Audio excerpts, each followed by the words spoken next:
Hey everyone, so this is a checkup little experiment on my packaging.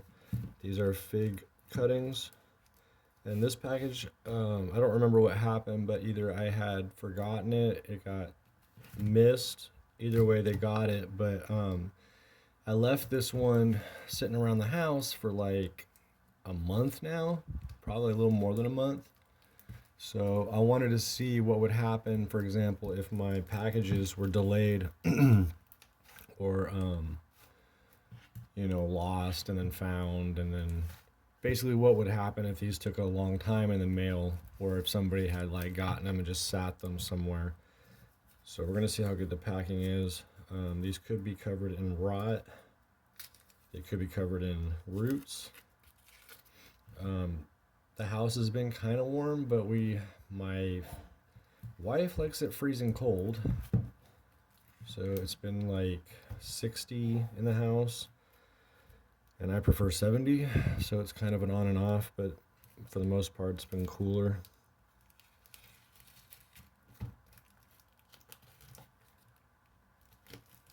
So I don't know how dramatic the post office and all that gets, but I heard that while it's in transit on the trucks is when it's most at risk because of the elements around the mail truck, and if they're driving around a hot area or it's snowing.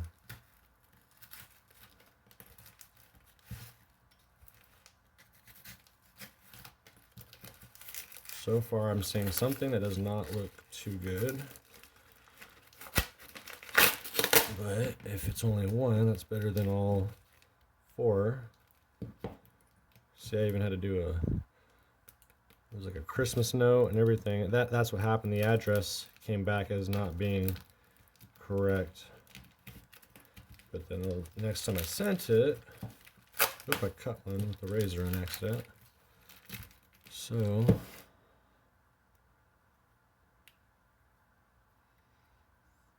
it's a little slimy, but this is a month or so. So you got some new growth there. Looks like there's some, primordial roots that are trying to form. Here's another little bud that's still growing or still there. So these are pretty hardy in general. I've seen these laying out and rooting out in the rain. See, there's a little mold, something. I put root hormone on this, so I'm wondering if root hormone might feed something at all. I don't think it does, and I know it just chemically or something tells the roots which direction to grow, so it's not really feeding anything. But see, like, it's real good green in there still, and you got a little bud right there. That looks pretty good still. Come on, light. Still looks like a fresh cut.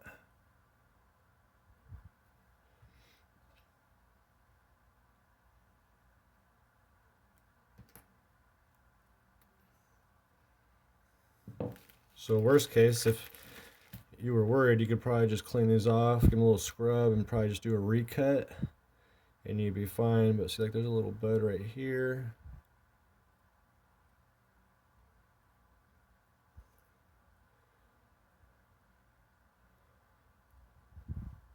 That looks like there might be something starting to grow in there. I wash these and give them a little scrub before I wrap them up, but there's always going to be some spores somewhere. It's kind of, you just want a lot of circulation. You don't want a lot of, you don't want to have these in a very dusty, humid, uncirculated, warm room where things are going to grow. But look at that.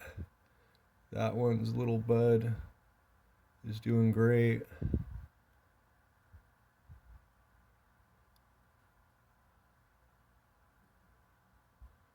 So for the most part, let me take these off. For the most part, these look all right. I mean, they're not like pristine, but I've seen pretty bad cuttings. They're not dried out at all. That looks absolutely fresh. So obviously that is starting to deteriorate a bit. Probably from the moisture and everything in the wet paper towel.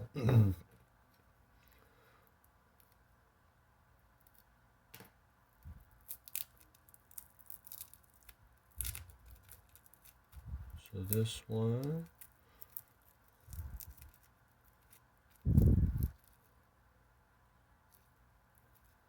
Let's get the blade.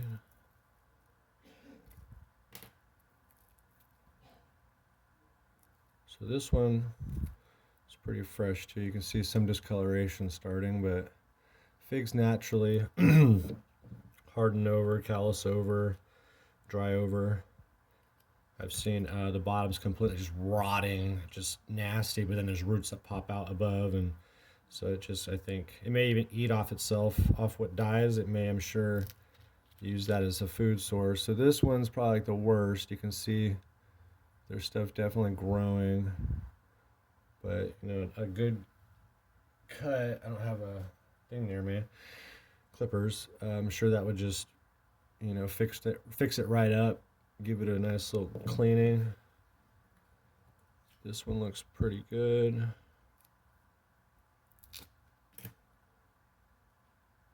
Looks almost like a clean cut.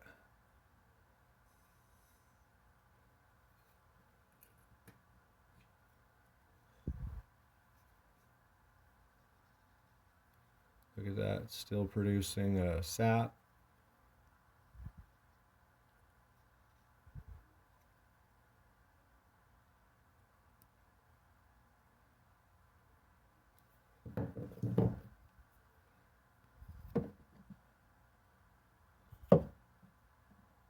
So we have definite sap flow.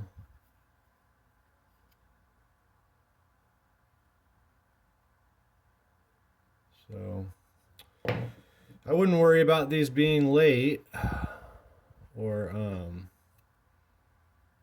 what do you want to call it? This one's not doing it. There's some moisture, but it's just not pumping out as much.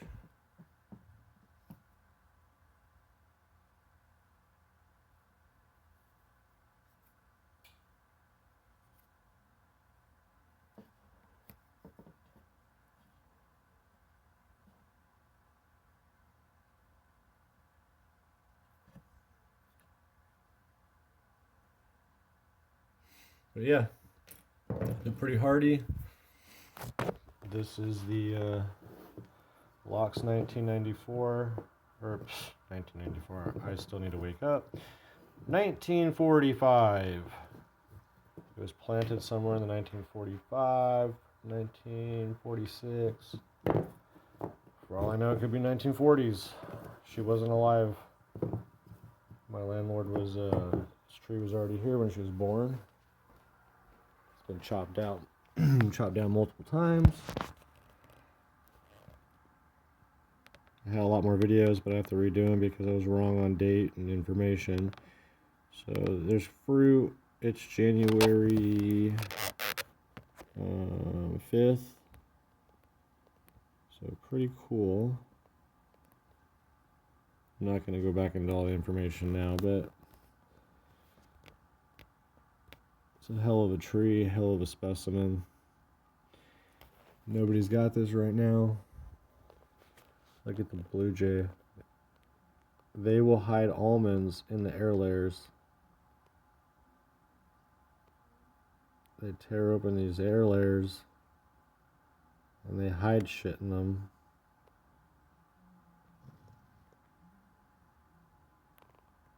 So this is in the winter time, but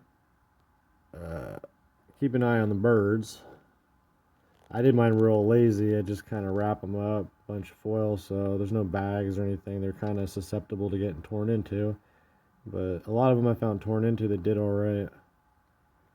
And so you can see right there, if the air layer doesn't take, see that brown? Just let it scarify back over. Don't worry, because the top, it won't die. And then you can try to re-air layer that again, you know, next year, and it should already be primed to root because you'll have all that scarification forming. You know, sometimes there'll even be a little bit of roots. You know, they're real hard, compact, almost like ball. What's the right word? They're like knots or something, like knuckled knots, and they, you know, I don't know, but they're kind of incorporated in that lignified, damaged, scarified wood, and that's really what you want when you root cuttings. See, these blue jays are going to get all this fruit before it's ripe. They're, what sucks is I can see today actually, yeah, they're getting the big ones. So that means that they are on them before they get ripe. And I'm probably not going to be able to try one. Hopefully I can find one down on the ground that they opened up and knocked down. I can check it out. All right, I'm out of here.